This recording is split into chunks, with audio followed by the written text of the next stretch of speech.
믿음으로 신학함 공부하고 있는데 순서를 나눠줬는데 3부 하나님의 존재에 대해서 공부하지 않았습니다. 그래서 이 부분을 잠시 보고 2편 계시론으로 이렇게 좀 넘어가도록 하겠습니다. 한 페이지이기 때문에 그리 길지 않으니까 우리가 하나님의 존재에 대해서 바르게 이해하고 있는 게 중요하죠. 서론에서는 하나님의 존재에 이렇게 스케치를 하겠지만 이제 앞으로 실론을 다루면서 하나님에 대해서 충만하게 이제 다루게 될 것입니다. 다만 우리가 하나님이 어떤 존재인지 일반적으로 알고 있는 그 사실을 좀 더 확인하는 그런 시간이 되기를 바랍니다. 우선 우린 창조주 하나님으로 계십니다. 하나님은 무에서 유를 창조하셨습니다. 무에서 유를 창조하셨다라고 하는 사실을 기억하시기 바랍니다. 여러분이 읽었던 그 존 레노스 목사님 책에서도 사실은 그 만들어진 신의 저자였던 도킨슨과의 대화의 한 장면이 나오는데 그 장면에 보게 되면 도킨슨도 이 창조주, 그러니까 이 우주가 만들어진 것에 대한 어떤 만들어진 자에 대한 질문에 대하여서 답을 하지 못하고 있는 것. 그러니까 존재하는 것은 이해하는데 존재를 존재케 하시는 분이 누구인가? 라는 질문에 대해서는 자신이 답을 다 아직도 받지 못했다라고 하는 이 길기가 있습니다. 그럴 수밖에 없는 것은 하나님 무에서 유를 창조하셨는데 하나님이란 존재를 삭제해버리면 우주의 존재의 근원을 설명할 길이 없어지게 되는 것입니다. 우리는 이 사실 꼭 기억해야 됩니다. 그런데 하나님의 창조에서 또 하나 기억해야 될 것은 우연히 창조한 게 아니다라고 하는 것입니다. 갑자기 빅뱅을 통해서 뻥 터져가지고서 자기적으로 막 이렇게 창조가 되었다 이렇게 볼 수는 없죠. 빅뱅도 하나님의 작정 안에 있어야 됩니다. 그래서 하나님은 자신의 작정대로 창조하셨습니다. 그래서 온 우주가 하나님의 작정 안에 존재합니다. 이게 중요한 거죠. 무에서 유를 창조할 뿐만 아니라 이 창조는 하나님의 작정 가운데 창조되었다라고 하는 것입니다. 하나님이 어떤 분이냐? 이렇게 창조주 하나님이시다라고 하는 걸 기억하셔야 됩니다. 또 하나님 어떤 분이신가? 2장에 보게 되면 그리스도 안에서 자신을 구속주로 계시하신 하나님이십니다. 그러니까 예수 그리스도 안에서 자신을 구속주로 우리에게 보여주셨습니다. 구속주로 계시하신 창조주 하나님입니다. 그러니까 창조주 하나님 또 어떤 분이시라는 겁니까? 구속주 하나님이시다라고 하는 것이죠. 창조주는 자신이 구속주이심을 아담과 하와에게 계시하시고 인류의 구원을 이뤄내셨습니다. 아담과 하와에게 하나님이 자신이 구속주이심을 분명히 드러내 주셨습니다. 그래서 아담이 타락하였을 때에 창세기 15장의 원시복음을 통하여서 장차 인류를 어떻게 구원하실 것인지를 계시하여 주셨습니다. 그래서 우리 창세기 3장 15절을 원시복음이라 이렇게 이해해요. 복음입니다. 원시복음이라 이렇게 표현하는 건 바로 아담과 하와에게 하나님 자신께서 구속주 되심을 사실은 알려주신 것이죠. 구속주는 말씀으로만 이게 구원을 이루시는 것이 아닙니다. 그러니까 우리가 당연히 말씀으로 우리에게 구원을 이루십니다. 근데 그 말씀으로만 끝나지 않고 그의 인격으로 일하십니다. 그렇죠? 그게 근국으로 친 일하셨습니다. 그것이 바로 성육신입니다. 사람의 몸을 입으시고 스스로 사람이 되셨습니다. 그러니까 하나님께서 피조물을 입으셨다라고 하는 사실입니다. 왜 피조물을 입으셨습니까? 구원을 이루시기 위해. 아담과 하와에게 말씀하신 그 구원 계시를 이루시기 위하여 하나님께서 말씀만 하신 것으로 끝나지 않고 친히 일을 하셨습니다. 인격으로 그 일을 하셨다라고 하는 것이죠. 이렇게 피조물을 입으신 창조주가 누구인가? 예수 그리스도입니다. 예수 그리스도는 누구시냐? 바로 피조물을 입으신 창조주 하나님이십니다. 하나님이 사람이 되셨습니다. 그 되신 분이 누구입니까? 예수 그리스도다라고 이야기하는 겁니다. 이해가 되시죠? 이게 되게 중요한 거예요. 그러니까 우리 예수님이 누구시냐면 사람의 몸을 입으신 하나님, 바로 창조주가 구속주 되심, 바로 예수 그리스도다라고 이야기하는 겁니다. 우리는 이 고백을 분명히 해야 되는 이유는 실제로 현대신학에서는 예수님 자체를 계시로 봅니다. 화해자. 그렇게 보는 겁니다. 그러니까 구속주 하나님으로 보지 않고 계시죠. 그 다음에 화해자 이렇게 설명을 하고 있기 때문에 우리의 이 설명은 또 선명하게 이야기됩니다. 바로 예수님이 누구십니까? 창조 하나님께서 구속주 하나님이 되신 사건, 바로 그건 예수 그리스도다라고 하는 거죠. 그리고 이 구속주 하나님은 모든 구원을 이루십니다. 그럼 우리는 하나님의 존재 어떤 분입니까? 창조주 하나님입니다. 또 두 번째 하나님 어떤 분이십니까? 우리의 모든 구원을 이루시는 구속주 하나님이십니다. 라고 하는 사실을 정확히 기억해야 됩니다. 자, 세 번째로 되게 중요한 교회의 속어 넘어짐의 핵심 가르침이 있는데 그 하나님의 존재는 어떤 분인가? 그리스도 안에서 삼위일체로 계시하신 하나님이십니다. 그리스도 안에서 삼위일체로 자신을 계시하셨다. 이게 되게 중요한 것이죠. 하나님은 여호와로서 삼위일체로 계십니다. 그러니까 하나님 스스로 계실 때도 만족하실 수 있었던 이유는 뭐냐면 삼위일체로 계시기 때문입니다. 삼위일체로를 이해하지 못하면 이 하나님이 창조하신 이유도 잘 이해 못하는 거예요. 마치 잘못 이해하면 반드시 하나님이 외로우시니까 창조가 필요해. 하나님 혼자 있는 것이 심심하시니까 창조가 필요해. 이렇게 생각을 갖게 되면 절대 불가능한 겁니다. 그렇게 생각하면 안 됩니다. 하나님은 삼위일체로 계십니다. 스스로 만족하십니다. 그래서 나의 필요에 의하여서 뭐 창조하셨다 이렇게 생각하면 안 된다라고 하는 것이죠.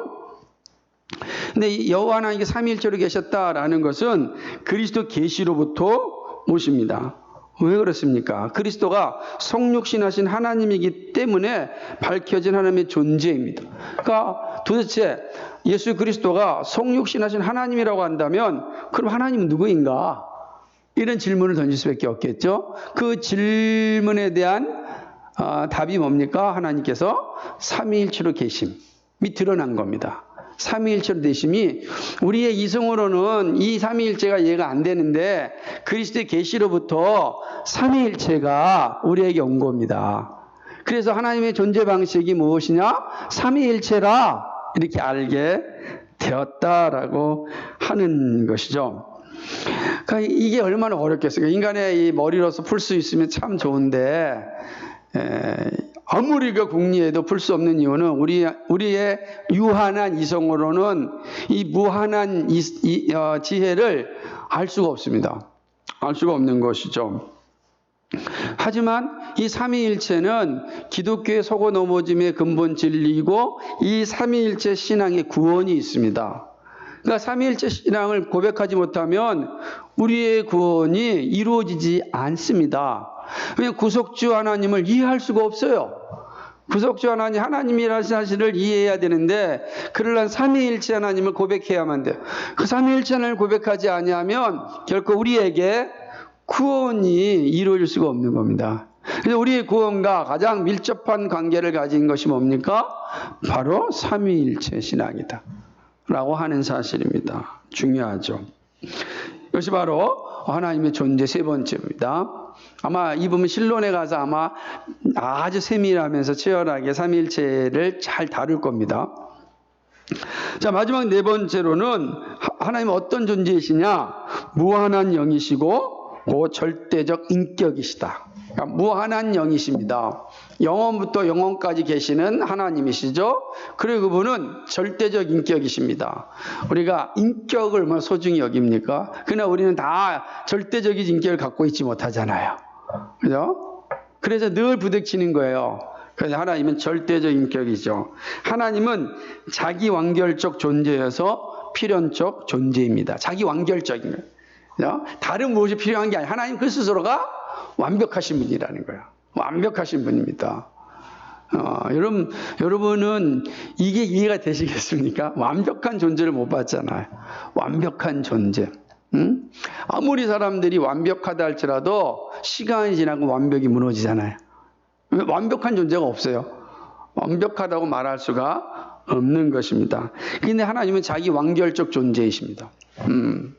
그죠? 뿐만 아니라 무한한 존재는 또 인격이심으로 자기를 알리시고 역사하십니다. 무한한 존재이신데 인격이십니다. 인격이라고 하는 게 뭐예요? 교제할 수 있다는 거죠. 인격인 거죠. 우리가 비인격과는 대화할 수가 없잖아요. 우리가 뭐 굴러다니는 돌에게 기대를 합니까? 아무리 가도 돌이 말을 합니까? 안 하잖아요. 그죠? 돌은 우리에게 말하지 않아요. 인격이 아니니까. 인격이 아닌 것은 자기를 알리지 않아요. 그죠? 근데 하나님은 무한한 존재이시면 인격이시기 때문에 자신을 알려주시는 겁니다. 하나님이 인격이 아니시라고 한다면 우리에게 자신을 알릴 수가 없죠. 근데 우리 알려주신 거예요. 근데 그럼 우리가 누구라는 존재입니까? 우리가 인격이라는 거죠. 하나님의 형상으로 지음받은 인격이기 때문에 우리도 서로에게 우리 자신을 알릴 수 있습니다. 그리고 알 수 있습니다. 하나님은 우리를 그런 존재로 만들어 주셨습니다. 그래서 우리에게 자신을 알려주십니다. 그래서 우리가 알려주시면 우리가 알 수가 있습니다. 이게 놀라운 사실인 것이죠. 놀라운 겁니다. 자발적으로 자기를 계시하여 주시는 것입니다. 그러니까 하나님 자기 완결적 존재일 뿐만 아니라 인격이시기 때문에 하나님 우리에게 자신을 알려주십니다. 하나님 우리를 알려주실 때 비로소 우리가 하나님을 알 수 있는 것 아니겠습니까? 그렇습니다. 근데 그 하나님 어떤 분이십니까? 영원하신 분, 절대적 생명을 가지고 계십니다. 절대적, 그러니까 갑자기 우리 뭐가 생각나십니까? 절대 뭐. 안 봐서 절대 반지, 그죠?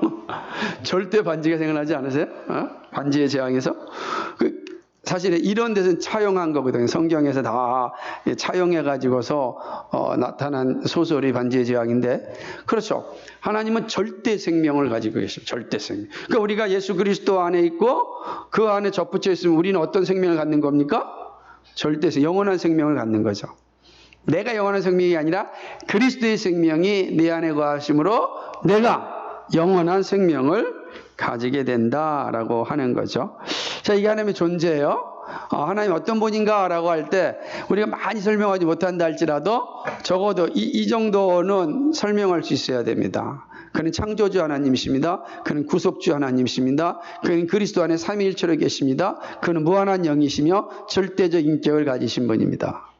이 하나님, 최소한에 우리가 하나님을 설명하라, 하나님 어떤 분이십니까? 할 때, 어떤 존재냐라고 할 때 적어도 이 정도는 우리가 설명할 수 있어야 됩니다. 자, 이제 혹시 이 3부를 끝나고 나서 혹시 궁금하거나 질문이 있으신 분 있습니까? 네, 예, 한 번 있습니다. 하나님이라는 용어를 할 때는 성부 하나님이 아니고 삼위 하나님.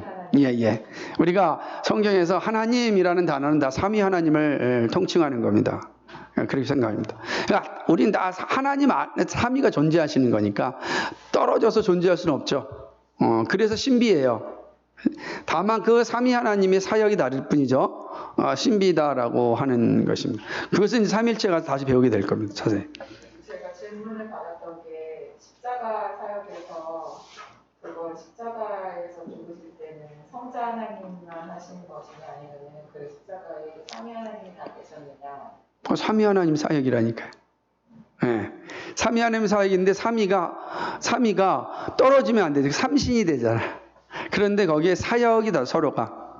성부는 말씀하시고 성자는 그거를 집행하시고 그 다음에 성령은 각각을 적용하시는, 그러니까 그 십자가의 사건도 바로 창조주 하나님께서 구속주 하나님으로 우리 가운데 임하신 사건이다. 성자 하나님께서 아버지께 왜 어찌하여 나를 버리시나요? 당연하죠. 그건 삼위 안에서 이루어진 사건이죠. 그래야만, 왜냐하면 성자 하나님이 오신 이유는 바로 그 우리의 구원을 위하여 오셨고 우리의 죄를 짊어지시고 죽으셔야 됐습니다. 그 십자가의 죽으심은 바로 그 죄로 말미암아 죽으심이에요. 죽으심이죠. 그 하나님 버림받으시면 삼위 하나님께서 그 죄를 성자 하나님이 전가시켜서 죽으시죠. 죄의 대가를 다 치르게 하심이죠. 그러니까 우리가 참 신비한 사건이라 온전히 이해할 수 없는 것이 우리 한계다. 하지만 늘 삼위 하나님으로 일하시고 계시하신다. 이게 보아야 합니다. 자, 좋은 질문입니다. 2편 계시론으로 갑니다. 우리가 아까 이제 설명할 때 하나님 왜 나를 버리십니까? 할 때 이 버리심이라고 하는 개념을 아마 우리가 기독론 가서 요거 끝나면 아마 배우게 됩니다. 그때 가면은 예수님의 자기 비하의 사건과 승계의 사건 이런 모습을 통하여서 조금 더 설명이 될 겁니다. 그때까지 기다려 주시면 돼요. 네. 자, 이제는 계시론 갑니다. 14부 계시 정의.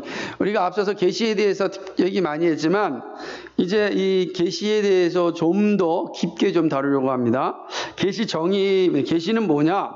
계시는 하나님이 자기 자신과 자기의 작정을 알리심입니다. 정확히 정의하십시오. 하나님은 자기를 알려주십니다, 우리에게. 근데 자기를 알려줄 뿐만 아니라 또 하나님의 자기 작정하심도 알려주십니다. 하나님께서 작정하신 일이 무엇인지를 우리에게 알려주신다라고 하는 것입니다. 하나님은 창조사역을 통하여 자기의 존재와 권능과 지혜와 또 영광을 계시하셨습니다. 놀라운 거죠?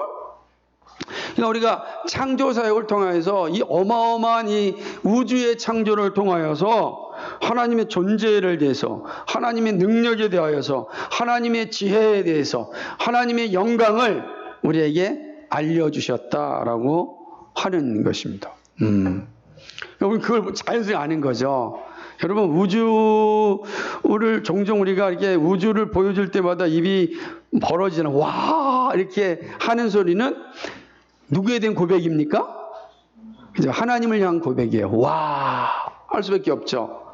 주 하나님 지으신 모든 세계 그거를 볼 때마다 우리의 입술을 열어 저절로 와 탄성이 나는 겁니다. 여러분 우주만 보지 않더라도 정말 지구상의 곳곳에 있는 엄청난 자연물만 볼 때마다 와 탄성 나지 않습니까? 저기 미국에 가면 유명한 데 많잖아요. 나이가라 폭포 같은 거 와 그러잖아요. 또 뭐가 있습니까? 뭐가 있었죠? 무슨 그랜드 캐년 보면서 사람들이 와 그래. 그만 그렇습니까? 우리나라 산만 가도 와 그런 거죠. 북한산만 가보십시오. 북한산 위에 올라가서 아래를 보면 저절로 와 소리가 나는 거예요. 단지 그 자연의 아름다움이 아니라 하나님의 지혜와 하나님의 권능을 찬양하는 소리가 된다. 우리 그걸 통해서 하나님이 자신을 계시하신 것이죠.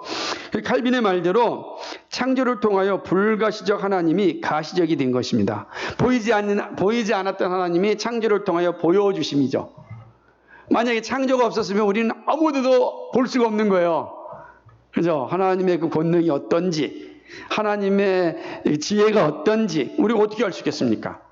그래서 하나님께서 불가시적인 그 자신을 가시적인 모습으로 보여주신 게 창조 계시다라고 하는 거예요. 그래서 우리는 그 계시를 통해서 하나님을 어느 정도 아는 거죠.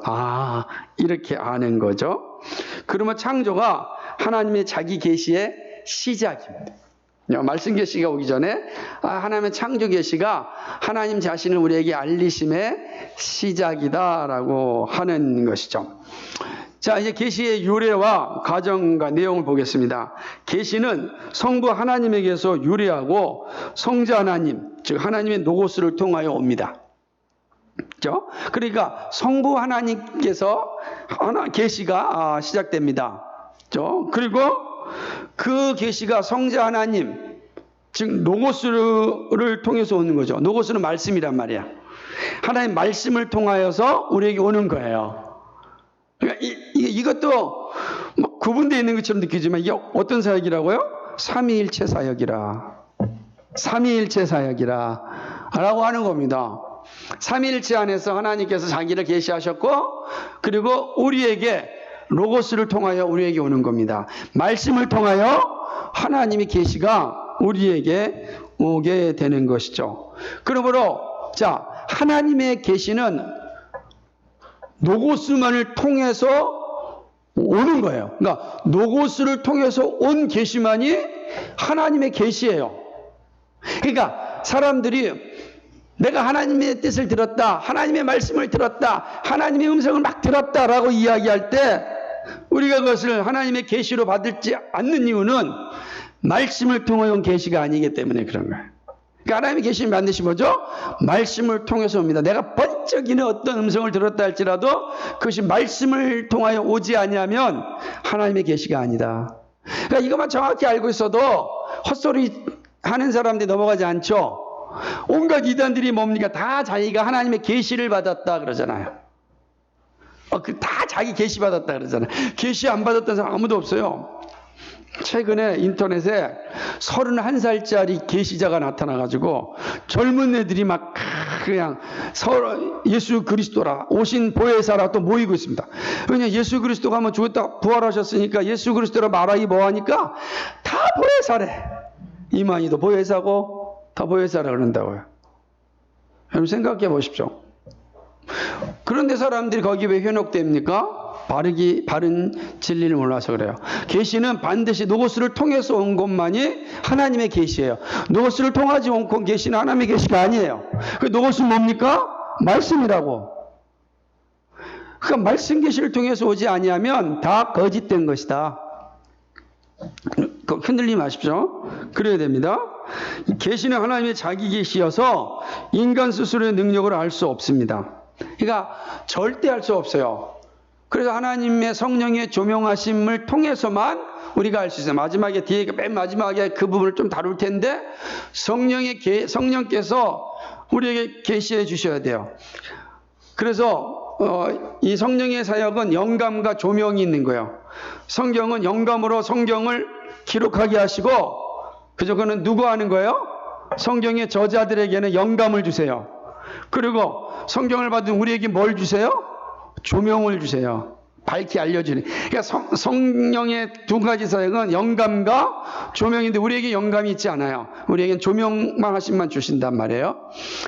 그러니까 계시는 하나님의 자기 계시에서 우리가 알 수가 없다고요.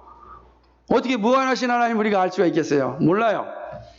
그러니까 성령께서 우리를 깨닫게 해주셔야만 우리가 하나님이 주신 계시를 알 수가 있다라고 하는 것입니다. 그런 계시의 진리 형태는 뭐냐? 계시는 하나님의 자기를 드러냄입니다. 그의 뜻과 경륜을 알림이어서 반드시 진리의 내용을 포함합니다. 하나님께서 자기를 계시하실 때 그 안에는 반드시 진리가 포함되어 있어요. 그렇죠? 그럼 우리는 진리를 어디서 찾습니까? 계시에서 찾아요. 계시 안에 진리가 들어있기 때문에 그렇습니다. 계시는 사건과 일을 통해서도 오지만 문장 형태로도 분명하게 우리에게 옵니다. 하나님 사건을 통해서 창조 사건을 통해서 계시하시잖아요. 근데 사건을 통해서 십자가의 사건을 통해서 계시하시잖아요. 성육신 사건을 통해서 계시하시잖아요. 부활 사건을 통해 계시하시지만 또 문자를 기록한 문장을 통하여서 우리에게 계시하십니다. 그러니까 하나님 계시하기는 계시 사건은 반드시 이 두 가지 모습을 통해서 우리에게 오는 것입니다. 그럼 왜 계시를 주셨을까요? 계시의 목표는 무엇일까요? 계시의 목표는 한번 읽어봅시다. 24페이지 밑에 시작. 하나님의 모든 계시는 예수 그리스도에게 집중되고 그를 목표하고 진행되었다. 2번 그리스도가 모든 계시의 중심이고 절정이죠. 목표가 뭐라고요? 예수 그리스도입니다. 그러니까 하나님의 모든 계시는 다 누구를 향하여 있습니까? 예수 그리스도를 향하여 있어요. 예수 그리스도를. 그러니까 창조 계시를 통하여서 하나님의 나라를 목적으로 했는데 인간이 타락함으로 말미암아 하나님의 창조 경륜을 완성하시기 위하여 하나님께 계시를 주셨어요. 그 계시의 모든 목표는 어디에 있습니까? 예수 그리스도에 있다. 예수 그리스도에 있다라고 하는 겁니다. 그래서 참 계시의 모든 목표는 다 예수 그리스도였어요. 예수 그리스도가 계시의 중심이고 절정이에요. 그래서 계시의 바른 이해는 다 예수 그리스도로부터 살펴보면 되는 것입니다. 예. 이해가 되시죠? 계시의 목표는 예수 그리스도다라고 하는 것입니다. 그럼 이제 질문도 왜 계시가 필요할까요? 15부 계시의 필요성입니다. 한번 읽어보겠습니다. 시작. 우리가 지성으로 하나님을 직접 접근하여 알 수 없으므로 하나님을 알 수 있는 길은 하나님이 자신을 알리시는 계시에 의존하는 길밖에 없다. 예, 그렇습니다. 우리가 지성을 사용하여서 하나님께 접근할 수 있다면 좋은데 접근할 수가 없어요. 참 이 계시의 오타는 참 묘하고도 예, 어쨌든 그렇습니다. 나중에 이제 그래서 왜 문자로 왔냐 이런 오탈자를 막기 위해서 하나님께서 문자로 계시하신다. 그러니까 계시의 필요성이 여기에는 있는 겁니다. 그러니까 우리의 지성을 아무리 사용한다고 해서 하나님을 알 수가 없습니다. 그러니까 우리가 창조론을 이야기하면서 지적 설계론이라고 하는 그런 학문 분야가 있어요. 이 우주가 창조되었을 때 분명히 이 어마어마한 메커니즘, 이 시스템을 정말로 설계자 없이 만들어지지 않았을 것이다. 설계자가 있는데 그 설계자는 매우 탁월한 지성을 가졌을 것이다. 이렇게 생각하는 거예요. 그런데 만약에 거듭나지 아니하고 중생하지 아니하면 그랬을 것이다에 끝나는 거예요. 지적 존재가 누군지 주도 알 수가 없는 거죠. 알 수가 없어요. 우리의 지성으로는 그 지적 설계자를 알 수가 없는 거예요. 있을 것이다 라고 추측만 하는 거예요. 그리고 누구도 부인하지 못해 있을 것이다에 다 동의만 해요. 근데 그 누구죠? 모릅니다. 지성으로는 알 수가 없습니다. 그래서 하나님께서 우리에게 계시하여 주셨습니다. 너희가 생각하는 그 지적 설계자가 바로 삼위일체 하나님이다. 이렇게 알려주심입니다. 그렇게 되는 것입니다. 예. 그리고 이 계시는 필연적이 아니에요. 비필연적 계시입니다. 만약에 계시가 필연적이라 그러면 하나님이 계시에 예속당하게 되는 거죠. 그러지 않아요. 하나님은 계시에 예속당하는 분이 아닙니다. 한번 읽어볼까요? 비필연적 1번 시작. 하나님은 초월적 세계에 계시지만 인격적 존재이시므로 하나님의 존재는 계시를 동반한다라고 하는 거예요. 초월적 세계에 계시잖아요. 우리를 초월하게 계시잖아요. 근데 인격적 존재이시므로 하나님의 존재는 계시를 동반해서 우리에게 오는 겁니다. 근데 2번이 중요합니다. 같이 읽겠습니다. 시작. 하나님의 존재가 계시를 동반하지만 그것은 하나님의 자기 계시를 필연적으로 내포하는 것을 뜻하지 않습니다. 이 무슨 말이냐면 아까 말씀드렸듯이 그 계시에 하나님이 반드시 예속 있는 것이 아니다라고 하는 거, 내포해 있는 게 아니다라고 하는 것입니다. 만약에 이렇게 된다면 계시가 하나님의 존재 필연적이면 하나님은 계시에서 자기 모든 삶을 사는 거예요. 그러니까 계시 안에 갇히게 되는 거예요. 그러니까 초월적 하나님이 알려진 계시 안에 갇히게 되면 그건 하나님이 아니죠. 초월적 하나님을 말할 수 없다. 그리고 계시는 어떤 계시냐? 비필연적 계시다. 이해되시겠어요? 이 말? 잘 몰라요? 아니 하나님이 문자로 온 계시에 내포되어 있으며 이 성경을 떠나서는 존재할 수 없잖아요. 그러니까 하나님 늘 이 성경 안에서만 살아야 되잖아요. 그럼 하나님은 유한한 존재예요, 무한한 존재예요? 계시 안에 있는 유한한 존재죠. 우리가 아는 존재로 끝나는 거예요.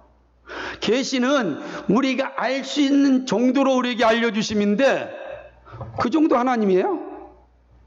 그 정도밖에 안 돼 하나님이? 그냥 우리가 아는 정도로 끝나요 하나님이? 그럼 안 되잖아요. 그럼 모든 경전의 신들과 하나님과 무슨 차이가 있어요? 똑같이. 계시가 필연적이라면 이게 반드시 있어야 된다면 이게 없으면 하나님이 존재할 수 없다면 그러면 안 되는 거죠. 하나님은 계시가 없어도 존재하세요. 이해하시겠어요? 삼위일체로 자기 완결적 존재라니까요. 무한하시고 영원하시단 말이에요. 그런데 왜요? 우리에게 하나님 자신 알려주시기 위해서 계시를 주신 거예요. 우리가 알 수 있는 한계 내에서 계시가 온 겁니다. 그러니까 예수님이 하나님이 계시 안에 살 수 없죠. 이게 필연적 계시가 되면 계시 안에서만 살다가 마는 거예요. 이해가 돼야 됩니다. 예? 하나님은 만약에 그렇다고 한다면 성경을 떠나 이적을 어떻게 이해할 수 있겠어요? 성경에 이 놀라운 이적 사건을 어떻게 설명했어요? 없는 걸. 계시를 떠난 사건들은. 하나님 초월적인 거죠. 그래서 어떤 의미가 되냐면 만약에 하나님이 계시 안에 내포된다 그러면 이 우주가 닫힌 체계가 되는 거예요. 이 안에서 끝나는 거예요. 하나님이 닫힌 하나님이에요. 근데 그러지 않아요. 우주는요, 열린 체계예요. 우주는 열려 있습니다. 언제나 하나님이 개입할 수 있는 겁니다. 그 의미를 잘 이해하고 있어야 되는 것입니다. 계시는 하나님의 본성의 일이 아니고 의지의 일입니다. 그러니까 하나님이 자기를 나타내기를 기뻐하신 겁니다. 그 계시 비필연적이야. 그러니까 자기를 나타나시기 기뻐하셨다는 거야. 자기가 하나님 당신께서 나타내기 기뻐하셨다. 안 나타내셨다고 해서 문제가 되지 않는 거죠. 나타내신 걸 기뻐하셨다라고 하는 거예요. 잘 이해하셔야 돼요. 그래서 계시의 유래처는 뭐냐? 하나님이 자기 밖으로 자기를 나타내심입니다. 하나님께서 자기 밖으로 자기를 나타내신. 이게 좀 어려운 표현인데 우리는 우리 자신을 밖으로 나타낸다. 이게 참 어려울 수 있어요. 하나님 무한하신 하나님께서 자신 밖으로 자신을 나타내셨습니다. 이거를 어떻게 하셨냐? 노고스죠. 예수 그리스도를 통하여 그 일을 행하신 거예요. 그러니까 예수 그리스도를 통하여 하나님 자신이 어떤 분이신지를 보여주셨습니다. 자, 성부 하나님은 우리가 누구를 통해서 알 수 있습니까? 성자 하나님을 통해서 알 수 있는 거예요. 성자 하나님이 어떤 분이십니까? 삼위일체 하나님, 사람으로 오신 하나님이란 말이에요. 피조물을 입으셨어요. 우리는 피조물을 입으신 예수 그리스도를 통해서 누구를 알아가요? 성부 하나님을 아는 겁니다. 성부 하나님을 아는 거예요. 그래서 예수 그리스도가 바로 성부 하나님의 계시의 유래처다라고 하는 것이죠. 밖으로 나타내신 것이다. 그죠? 그러니까 피조물의 그 모든 하나님의 지식도 다 하나님의 노고스를 통해서 오는 것입니다. 그게 중요한 거죠. 그러니까 3번을 읽으면 이제 그 의미가 종합됩니다. 같이 읽겠습니다. 모든 하나님의 계시는 노고스에서 유래하고 그가 계시자이다. 하나님의 계시는 다 노고스인 예수 그리스도에게서 시작됩니다. 그리고 예수 그리스도가 뭐죠? 계시자입니다. 그러니까 이 계시를 보는 게 지금 계시를 얘기하는 거예요. 계시의 종류는 이제 살펴볼 겁니다. 계시라는 게 그 일반 계시나 특별 계시나 그 계시 자체도 다 예수 그리스도로 말미암아 왔고 예수 그리스도를 목표로 하고 있다. 그리고 예수 그리스도를 통하여 우리는 하나님을 알게 된다. 예수 그리스도 없이 우리는 하나님을 알 수가 없습니다. 하나님은 사랑이시다. 어떻게 알 수 있습니까? 하나님은 사랑이시다를 어떻게 알 수 있죠? 우리 그 배웠잖아요. 하나님 사랑이시다. 그죠? 그 하나님의 사랑이시다는 어떻게 우리가 알 수 있습니까? 말씀으로만 했다가는 우리가 우리의 유한한 인격을 알 수 없어요. 그런데 하나님께서 노고스인, 즉 아들 예수 그리스도를 통해서 하나님의 사랑이심을 우리에게 보여주셨습니다. 뭐냐면 성자 예수 그리스도의 십자가의 죽으심으로 사랑이 무엇인지를 친히 보여주셨습니다. 그래서 우리는 사랑을 압니다. 이게 완벽한 사랑의 정의예요. 이 땅에 많은 사람들이 이 사랑을 소망하고 있지만 살지 못하죠. 그렇게 살지 못하잖아, 정말. 그래서 오늘 설교 말씀 중에도 그리스도가 교회를 위하여 교회를 사랑한 것 같이 남편이 아내를 사랑하라라고 합니다. 여러분 이런 말 할 때 남편들은 왜 남편만 이렇게 이야기합니까? 이렇게 얘기하면 안 됩니다. 계속해서 많은 여성들이 남편에게 복종하라 이런 말 가지고 되게 시비를 걸었어요. 그래서 제가 이제 거꾸로 얘기합니다. 시비 걸 게 없습니다. 남편은 아내를 위해서 죽어야 합니다. 죽어야 돼요. 죽도록 살아가는 겁니다. 그 하나님이 남편에게 주신 거예요. 그 그리스도가 교회를 사랑한 모습이죠. 저는 이게 엄청난 비밀이에요. 비밀이라고 써 있어요. 비밀이라. 교회는 그렇게 세워지, 가정이 이렇게 세워지. 그래서 좀 여기서 말씀이 약간 빗나갔지만 교회가 건강하게 세워지는 데는 남편의 역할이 너무너무 중요합니다. 남편의 역할이. 여러분은 그렇게 잘하고 계시리라 믿기 때문에 앞으로 결혼할 분들도 마찬가지고 우리가 그렇게 살아야 된다라고 하는 것입니다. 자, 이제 16부 나와서 일반 계시입니다. 이제 계시의 분류를 좀 하겠습니다. 종교개혁 교회는 계시를 일반 계시와 특별 계시로 나눕니다. 계시가 두 개죠. 자, 그 2번을 같이 읽겠습니다. 시작. 일반 계시는 창조와 도덕적입니다. 예, 시작. 창조와 도덕적 구조와 종족들의 생에 나타난 계시를 지시합니다. 그렇습니다. 도덕적 구조입니다. 창조, 도덕적 구조 나타나는 거죠. 모든 종족들의 삶에 나타난 계시. 이 일반 계시죠. 다양한 종족들, 예수를 믿지 않아도 믿지 않는 모든 종족들에게도 다 나타났죠. 왜? 믿는 사람에게만 비가 내리는 건 아니잖아요. 그죠? 믿지 않는 사람에도 비가 내리죠. 믿지 않는 사람들도 탁월한 지성을 가지고 있죠. 그래서 문명을 발전시키잖아요. 그러니까 일반 계시라. 다 있는 거예요. 은총이기도 하지만 그 나타나는 거 하나님께서 그 문명을 발전하는 건 일반 은총이고 그걸 할 수 있는 하나님 양심으로 하나님 알 수 있다라고 하는 이 모습 일반 계시적 사건이죠. 그래서 막 예를 들면 뭐 다른 종족들에도 종교가 있고 이런 것들도 일반 계시의 영역에 있는 거죠. 그 특별 계시는 뭡니까? 3번 같이 읽겠습니다. 시작. 특별 계시는 말씀 계시로서 주로 구원 계시를 뜻합니다. 성경 말씀 계시고 특별히 구원 계시가 특별 계시라. 그렇게 얘기하는 거죠. 그래서 우리는 창조 후에 말씀으로 왔으므로 특별 계시라고 말하는 것입니다. 특별 계시라고 말하는 것이죠. 자, 이제 일반 계시의 내용을 좀 더 살펴보겠습니다. 창조 자체입니다. 창조 자체와 창조 계시와 도덕 계시가 일반 계시를 구성합니다. 그러니까 일반 계시는 창조 자체, 창조 계시, 도덕 계시 이게 일반 계시의 구분이에요. 입니다. 창조 자체, 즉 하나님 밖으로의 계시가 창조로 나타난 겁니다. 하나님 자신을 자신 밖으로 알려주셨습니다. 이게 뭐로 왔냐면 창조로 온 거예요. 그러니까 우리 창조 자체를 통해서 누구를 알아요? 하나님을 안다는 거죠. 그 창조는 어디서 나왔습니까? 하나님이 자기 밖으로 자기를 알려주신 거예요. 그렇게 되겠죠. 우리가 예를 들자면 이게 다 비유 한번 생각해 볼 수 있겠지만은 여러분이 만약에 말을 안 하고 가만히 있으면 여러분이 어떤 존재인지 모르잖아요. 근데 여러분이 입을 열어서 여러분이 말을 하고 입을 열어서 여러분이 어떤 맛있는 거를 주고 막 이러면 사람들이 알잖아요. 아, 이 사람이 누구인지 어떤 사람인지 어떤 성품을 가지고 있는지를 알잖아요. 밖으로 드러낼 때. 그러니까 하나님이 자기 밖으로 드러내는 게 뭐냐? 창조라. 이해가 되시죠? 이해되시죠? 예, 그렇다는 거죠. 그러니까 하나님은 창조 없이도 자족하십니다. 자기 완결적 존재이기 때문입니다. 근데 하나님은 창조하시기를 기뻐하셨습니다.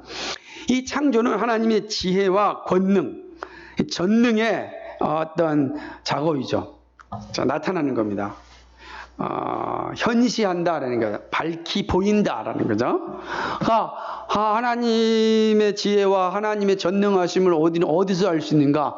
창조를 보면서 자연을 보면서 알 수 있는 거죠. 만약에 그 자연이 없으면 우리가 하나님의 권능과 전능하심을 알 수가 없을 겁니다. 전능하심을 알 수가 없죠. 그죠? 그러니까 일반 계시 첫 번 창조 자체다. 두 번 창조 계시라.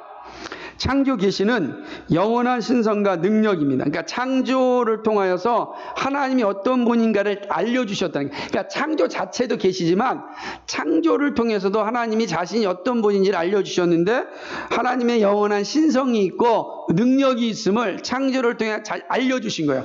우리는 창조를 통하여서 와만 아는 것이 아니라 하나님은 영원하신 분이구나.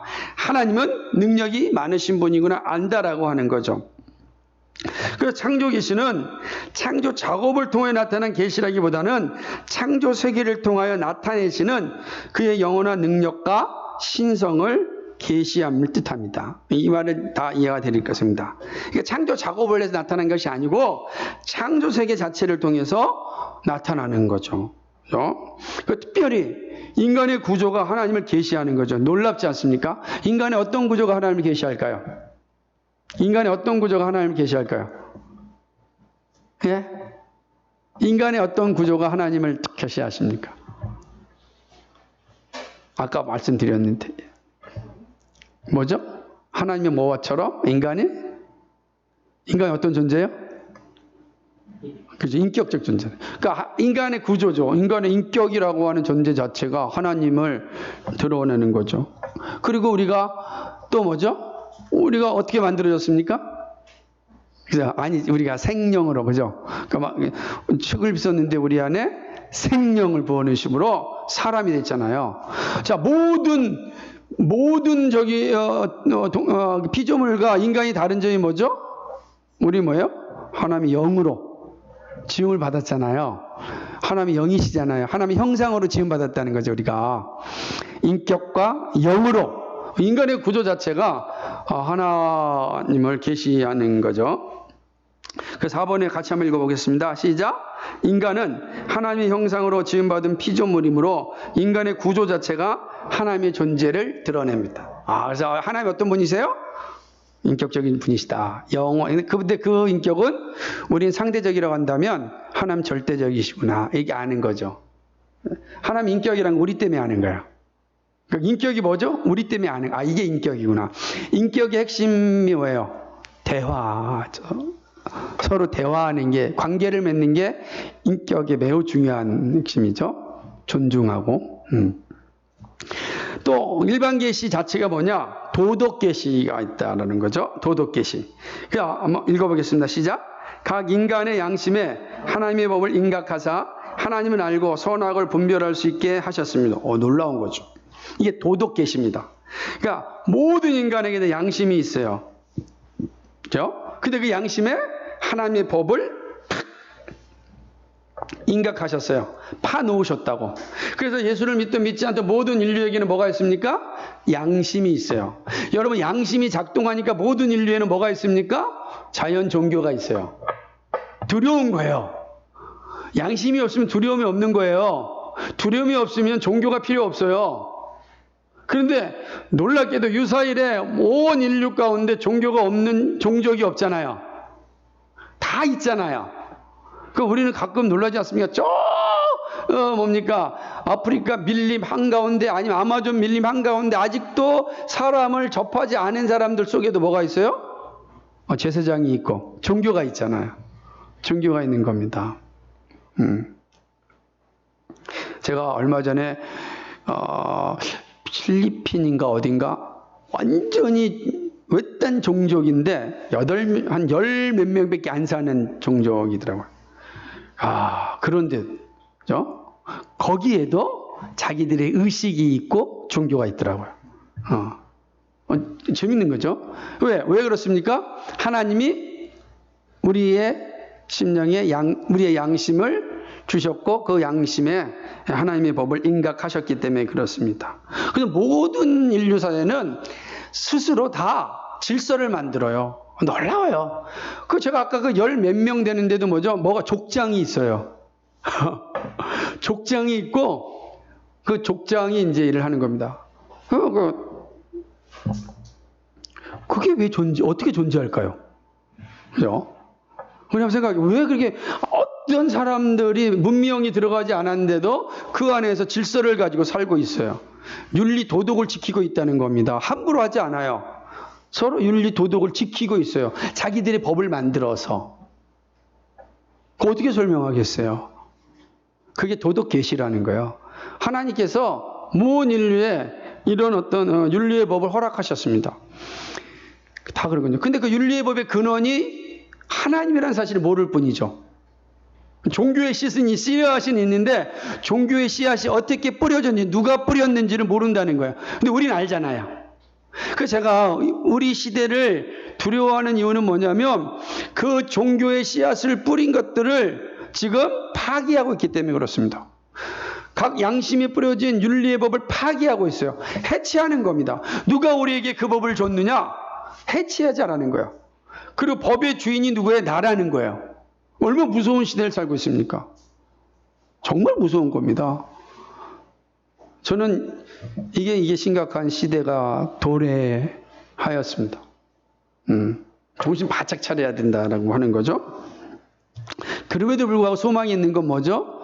하나님께서 윤리의 법을 심어 놓으셨기 때문에 우리는 그 법에 호소할 수 있는 그러한 아직까지 기회가 있는 거예요. 그 법에 호소해서 그 뿌려진 계시를 파기하지 않도록 하는 거죠. 파기할 수도 없을 것입니다. 그러나 자꾸만 의지적으로 파기할 행위를 하니까 우리가 싸우는 것이겠죠. 자, 그럼 일반 계시의 직무는 뭐냐? 이 일반 계시는요, 모든 종교의 기초입니다. 아까 말씀드렸죠? 그 2번 같이 읽겠습니다. 시작. 모든 종교는 본성에 따라 절대자를 인정하고 하나님의 마음에 새긴 도덕법과 윤리법에 의존합니다. 맞죠? 이제 그걸 설명했으니까 3번입니다. 같이 시작. 문화활동의 기초입니다. 특별계시가 전달되지 않는 종족들도 문화활동을 하였습니다. 일반 계시가 모든 시민생활과 종교생활의 기초를 구성하기 때문입니다. 그래요. 그 모든 문명활동의 기초가 일반 계시에 있는 거죠. 일반 계시 안에 하나님의 일반 은총을 통하여서 일을 하는 거예요. 그래서 어디나 다 문화가 있잖아요. 어디나 다. 우리가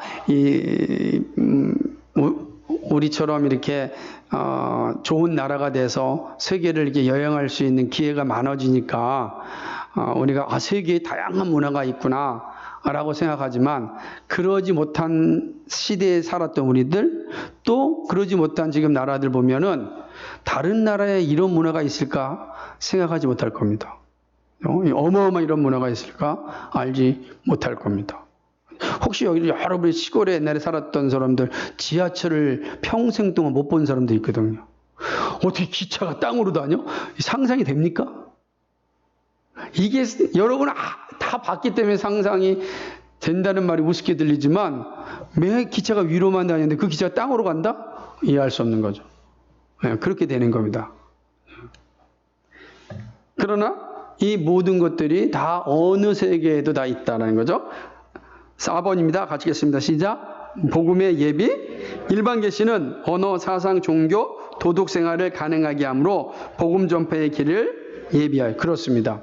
놀라운 거죠. 아까 말씀드렸잖아요. 우리가 일반 계시에 호소할 수 있는 것은 하나님께서 이 모든 법을 모든 사람들이 심어놨기 때문에 우리가 가서 주 예수를 믿으라 그러면 놀랍게도 복음에 반응을 한다는 거예요. 여러분 선교사님들이 신기하지 않아요?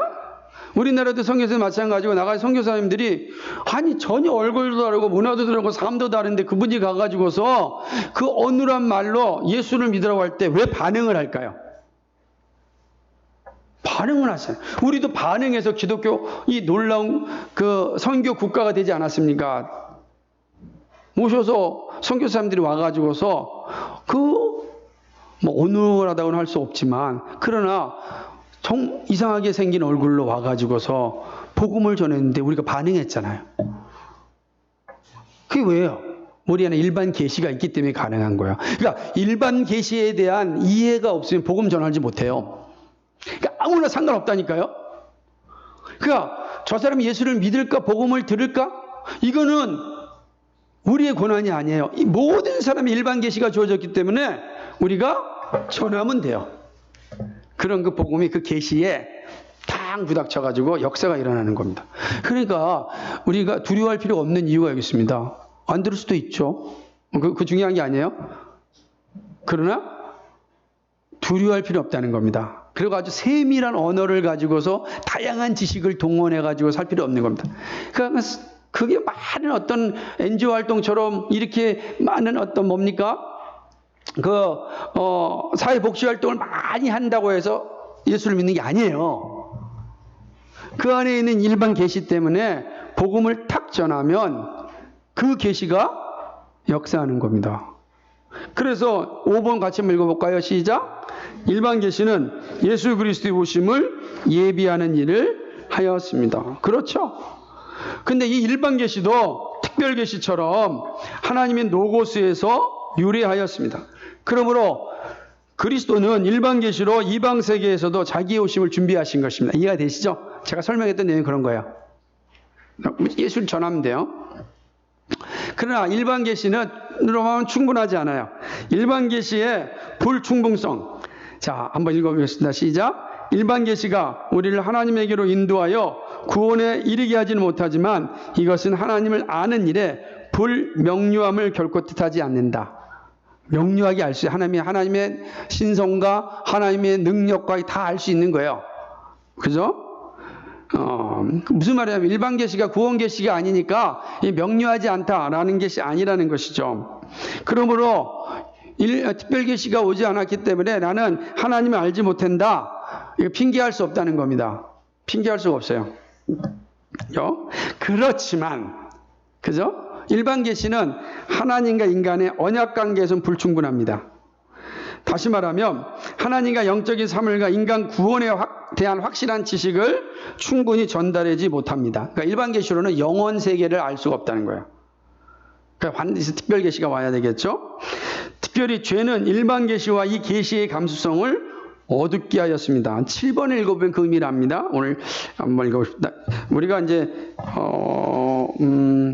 여기까지 빨리 가봅시다. 7번 같이 읽겠습니다. 시작. 타락 전에는 아담이 자기 눈으로 사방에서 하나님의 손길과 지혜와 영광과 권능을 볼 수 있었습니다. 그러나 죄가 들어온 이후부터는 죄는 일반 계시를 흐리게 하고 우리의 지각 능력을 흐리게 하고 억압합니다. 그렇죠? 그래서 이렇게 되는 거예요. 신의 존재는 인정하지만 기독교의 하나님은 인정하지 않으려고 합니다. 이 죄 때문에 창조 계시를 잘 읽지 못하는 것입니다. 그렇죠? 그렇게 되는 거죠. 그러니까 일반 계시는 기독교의 기초로서는 불충분하죠. 그러니까 일반 계시를 통하여서는 구원의 유일한 게 예수 그리스도를 배울 수가 없는 것입니다. 그렇게 되는 것이죠. 예, 어쨌든 일반 계시 효능은 다시 한번 반복하지만 그러니까 이렇게 얘기하죠. 성경이 말한 것을 모른다고 핑계할 수 없게 하는 것이고 종교의식이 사라지지 않도록 종교의 씨를 계속 공급합니다.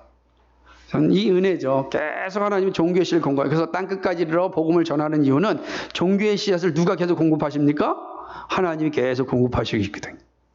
일반 계시를 계속 공급하고 계세요. 그래서 우리는 땅끝까지 이르러 우리 동네부터 우리 집안에서도 저 사람은 절대 예수 믿지 않을 것 같아. 이렇게 생각하면 안 돼요. 왜? 예수님이 항상 그 안에 공급하고 있으니까. 언제 그 역사가 일어날지는 하나님만이 아시죠. 그러니까 지금 이 사람은 절대 예수 안 믿을 것 같아. 하는 거 보니까 하는 일을 보니까 예수랑 담쌌어. 그리고 또 이 사람 보니까 뭐 모든 게 풍족해 살아. 먹는 거, 전혀 아쉬울 게 없는 사람이야. 근데 뭐하러 예수를 믿어? 저런 사람한테 예수를 전한다는 게 그건 불가능할 거야. 이렇게 생각하지 말라는 거예요. 그 사람에게도 지금 하나님께서 뭘 내려주시겠다고 계속 그리스도를 통해서 종교의 씨앗을 계속 공급하고 있어요. 때가 아닐 뿐이죠. 근데 뭐죠? 그래서 성경 우리가 때를 얻든지 못 얻든지 전하라는 거예요. 왜 전하라고 그러죠? 예수님이 계속 종교의 씨앗을 뿌리고 있으니까 전해야 되잖아요. 이제는 뿌리고 있으니까. 그게 일반 계시라. 일반 계시와 일반 은혜가 있어요. 좀 다르죠? 일반 은혜는 하나님이 창조 때 주신 은사들로 인류의 타락에도 불구하고 계속 유지되어 역사하는 것입니다. 다시 말하면 인간이 타락되었음에도 불구하고 우리에게 피아노를 잘 칠 수 있는 은사, 또 그림을 잘 그릴 수 있는 은사가 다 있다는 거예요. 남을 잘 섬기는 은사가 있다는 거예요. 그것은 타락했다가 사라지는 것이 아니다 라고 하는 거. 근데 이 은혜도 창조와 함께 왔습니다. 여러분 생각해 보세요. 죄로 말미암아 온 세계가 엉망진창이 됐는데도 불구하고 살잖아요. 어떻게 가능합니까? 일반 은혜 때문에. 일반 은혜로 우리가 각자 역할을 하는 거예요. 그래서 각자의 현상 속에서 자기의 일을 하게 되는 것이죠. 그래서 일반 은혜는 하나님이 죄 있는 인류의 생존을 보장하시는 호의입니다. 그러니까 무슨 말이냐? 아브라함 카이퍼가 이런 말 했어요. 죄의 근원은 제거하지 않으면서 죄의 과격한 역사를 제지하여 시민 생활이 가능하게 했다. 이렇게 되는 거죠. 한번 6번 읽어볼까요? 6번, 7번 같이 읽겠습니다. 시작. 문화가 이루어지고 시민선이 행하여져서 인류 사회가 존속하게 되었다. 일반 은혜는 그리스도의 재림까지 계속된다. 그렇게 되는 거죠. 그러니까 일반 은혜는 그리스도의 재림까지 계속되는데 이로 말미암아서 시민선이 행해지는 겁니다. 일반 은혜가 없으면 우리가 시민선이라는 게 없죠. 근데 하나님께서 일반 은혜를 주심으로 시민선, 공동선이 생기게 되었습니다. 그래서 인류가 존속하게 하였습니다. 만약에 이것이 없다고 한다면 인류는 서로 파괴하는 집단이 되어서 존재하지 않았을 것입니다. 근데 하나님께서 일반 은혜를 주셨다는 거죠. 그래서 우리 일반 계시와 일반 은혜가 창조 때부터 왔고 이것으로 말미암아 오늘 우리가 존재하게 된 것이다 라고 하는 것입니다. 예, 오늘은 여기가 일반 계시까지만 볼게요. 너무 또 제 마음은 다 끝나고 싶지만 여러분의 마음은 또 저랑 다를 수 있기 때문에 여기서 마치도록 하겠습니다. 예, 혹시 질문 있으십니까?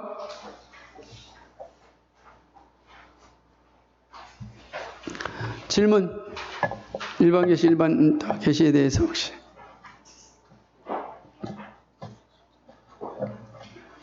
더 할 걸 그랬나? 예. 일반 계시의 직인 거면 일반 계시 모든 종교의 빛이라고 얘기하는데 불교 이런 거 말고요. 예. 유대교냐 이슬람교냐 그좀 이단들 있잖아요. 예.